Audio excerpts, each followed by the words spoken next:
Chapter 1. Am I a noisy gong?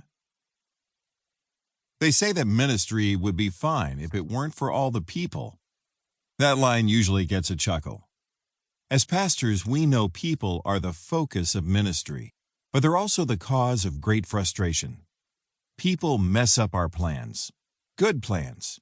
Plans to build a student ministry, organize an evangelistic event, reach an unreached people group, or simply pastor a church. Like an engineer sketching the steps of a project, we set goals, establish timelines, and rally volunteers to accomplish our mission. It's easy to see people as obstacles to our mission. We forget people are the mission. Christian leaders are tempted to treat people like cogs in a machine, pieces we maintain to ensure the engine runs smoothly. The machine can be a friendship, a family, a marriage, a ministry, or even a church. If this is our mindset, friends, children, spouses, volunteers, and church members become parts we use to meet our own personal desires. We grow bitter when the parts don't work properly, wrecking our plan. Instead of loving the people God sovereignly and wisely placed in our lives, we use them and prove we love ourselves most of all. When I first began to preach, I didn't think deeply about the congregation. Instead, I focused on my craft. How is my introduction?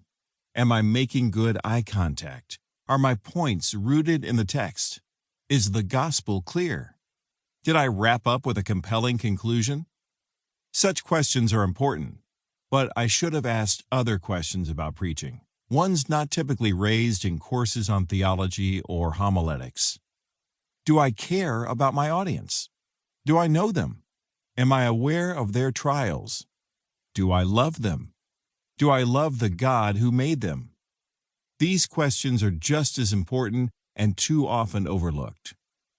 Shortly after one of my first Sunday evening sermons, I met up with a godly friend to get some feedback. We sat at his kitchen table over a cup of coffee and a box of Entenmann's pastries. Before he could say a word, I defensively assured him my message didn't measure up to my standards. He listened as I lamented my performance. Of course, I secretly hoped he would interrupt and counter my assessment. I gave him every opportunity to correct me. "Aaron," he could have said, "your message was actually quite good. Be encouraged." I longed for him to explain how my insightful words changed his life. Instead, he thanked me for preaching and changed the topic. A few days later, he placed a handwritten note in my mailbox. It began with 1 Corinthians 13:1. "If I speak in the tongues of men and of angels, but have not love, I am a noisy gong or a clanging cymbal." Paul's point is clear. When pursuing spiritual gifts to make us look good, we rob them of their value. My friend recognized that I focused on myself more than the people I had hoped to serve.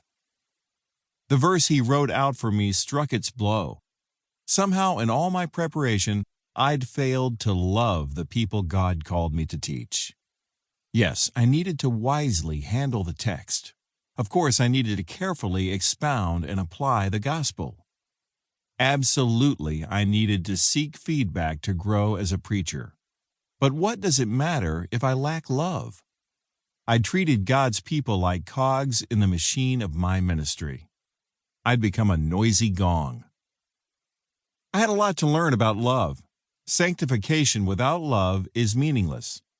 To see why, we need to think about an earlier event in the Christian life: justification. Though love is key to sanctification, it's at the heart of justice.